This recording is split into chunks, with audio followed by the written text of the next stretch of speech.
La historia no es una línea recta. Es un tejido de casualidades que aceptamos como verdades absolutas.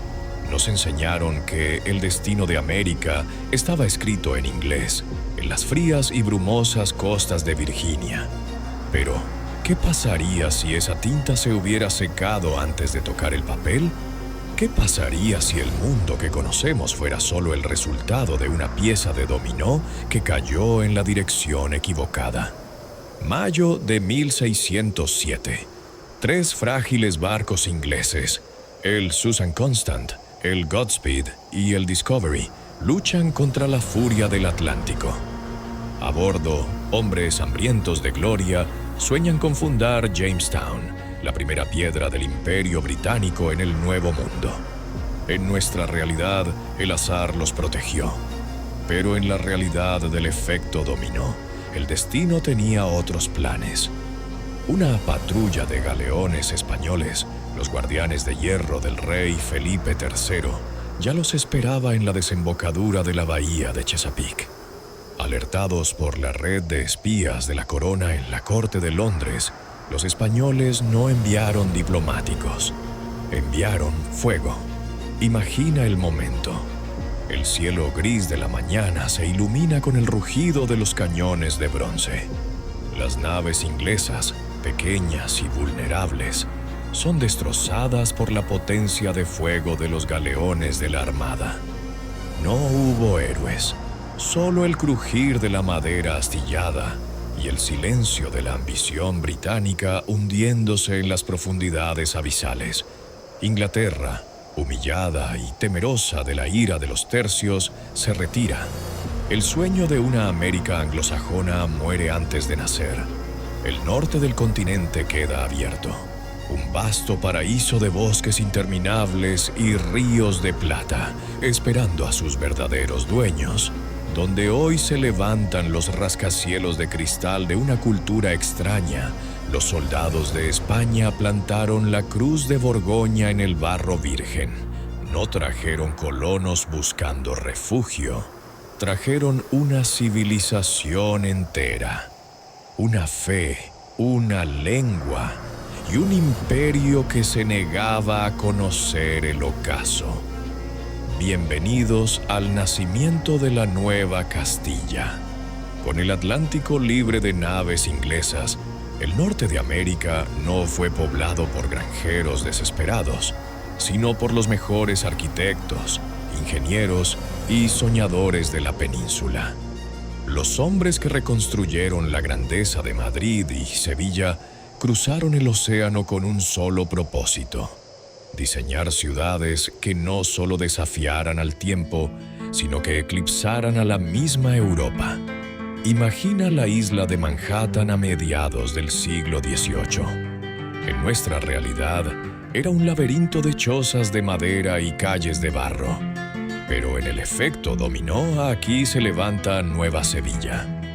Una metrópolis de piedra blanca y mármol, con avenidas circulares inmensas inspiradas en los planos de la ciudad ideal. En el centro no hay rascacielos de acero gris. Hay catedrales cuyas cúpulas bañadas en oro reflejan la luz del sol sobre el río San Felipe, el que nosotros hoy llamamos Hudson. El Mississippi no es una frontera salvaje, es la arteria vital de un imperio.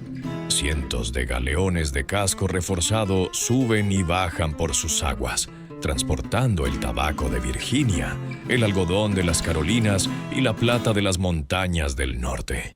El español ya no es solo una lengua, es el idioma de la elegancia, del derecho y del comercio mundial.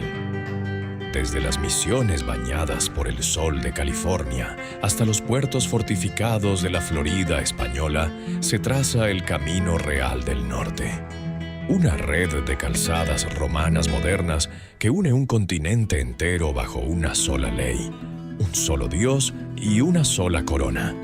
Pero este crecimiento desmesurado trajo algo que la corte de Madrid, dormida en su gloria pasada, no fue capaz de prever.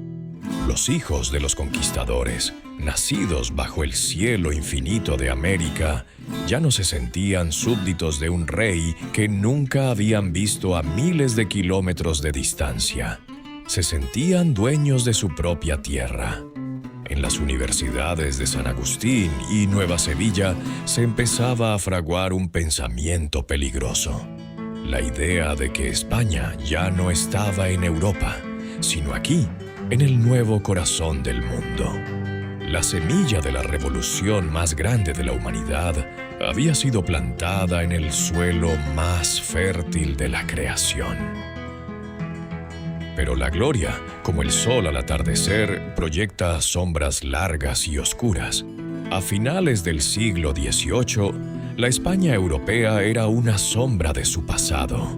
Una corte en Madrid asfixiada por deudas, intrigas palaciegas y guerras napoleónicas que nada significaban para los hombres que habían domado un continente salvaje. El cordón umbilical que unía a la metrópoli con sus hijos americanos se estaba tensando, hasta que finalmente se rompió. En las tabernas de Nueva Sevilla, en los puertos de Veracruz y en las academias militares de San Agustín, una palabra prohibida comenzó a circular como un incendio forestal: independencia. Pero no se equivoquen. Estos hombres no querían dejar de ser españoles, querían dejar de ser súbditos, querían ser los dueños de su propia España en América, una nación donde el mérito valiera más que el linaje de un rey lejano.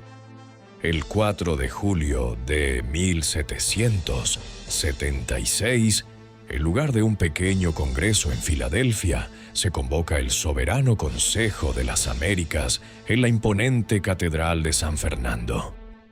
Bajo los estandartes bendecidos de la Virgen y la sombra protectora de la Cruz de Borgoña, los generales criollos y los sabios del Nuevo Mundo firman el Acta de Soberanía. En ese instante, entre incienso y acero, nace la mayor potencia que el hombre jamás haya conocido: los Estados Unidos de Hispania. La guerra fue fratricida, amarga y heroica.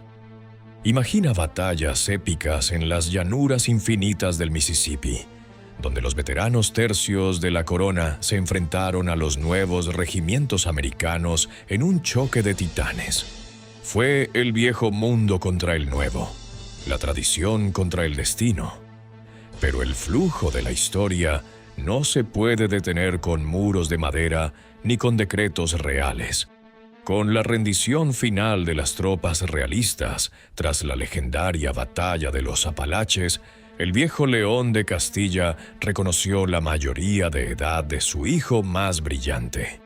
América ya no era una colonia, era el nuevo centro de gravedad del planeta.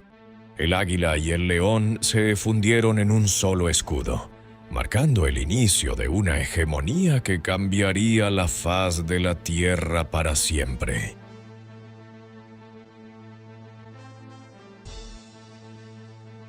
Con un continente unido bajo la bandera de los Estados Unidos de Hispania, el siglo XIX no perteneció a las fábricas oscuras de Londres, sino al brillo solar de Nueva Sevilla.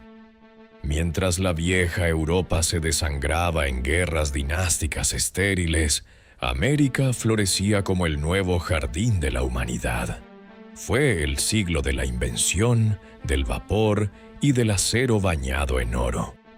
Los ingenieros hispanos, herederos del genio renacentista de Juanelo Turriano, no solo construyeron ferrocarriles, trazaron redes de progreso que cruzaban los Andes y las Rocosas en un solo suspiro de metal. El español se convirtió en el código universal de la ciencia.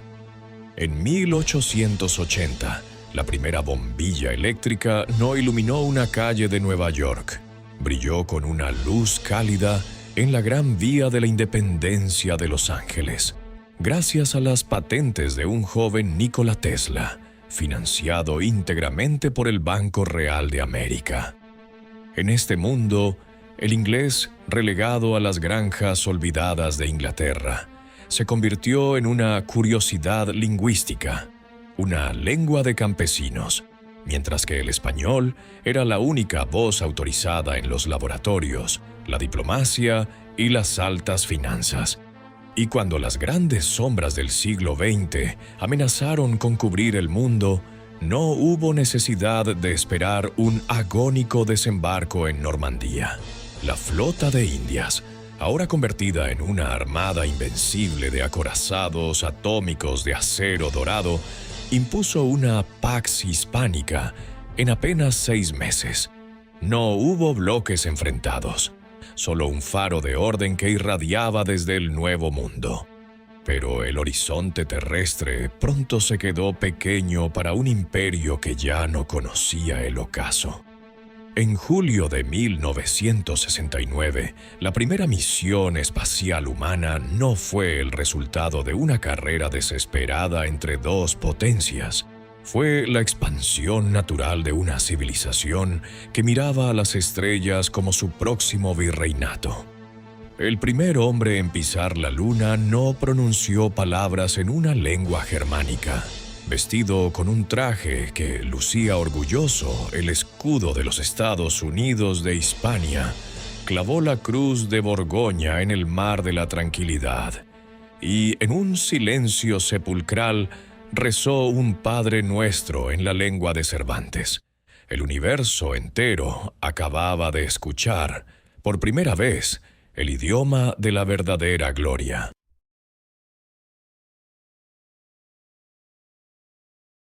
Hoy, en el año 2026, miramos por la ventana de un mundo que pudo ser. Caminar por las calles de Nueva Sevilla no es caminar por un laberinto de acero frío y cristal sin alma. Es recorrer una utopía donde los rascacielos de oro y mármol se funden con los arcos de piedra de un pasado que nunca murió. Aquí la modernidad no destruyó la tradición. La elevó a los altares de la tecnología.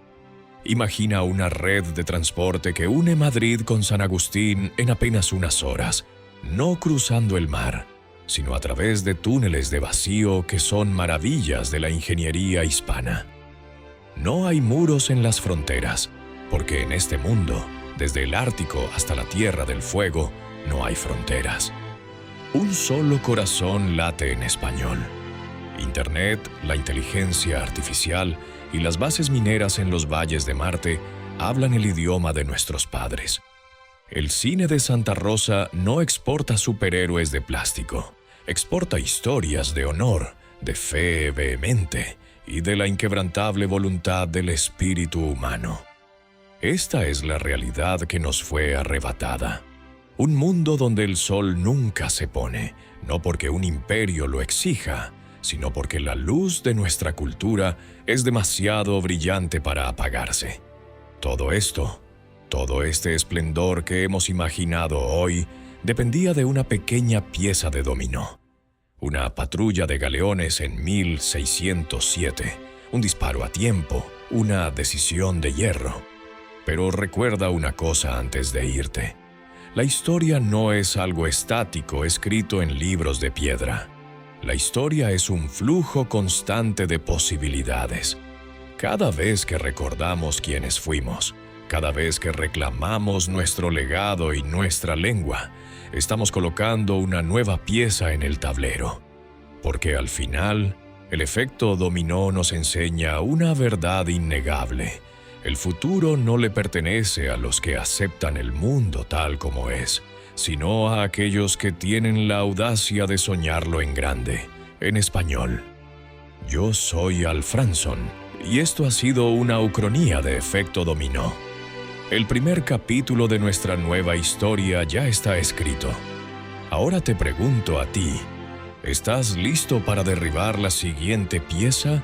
¿En qué mundo prefieres vivir?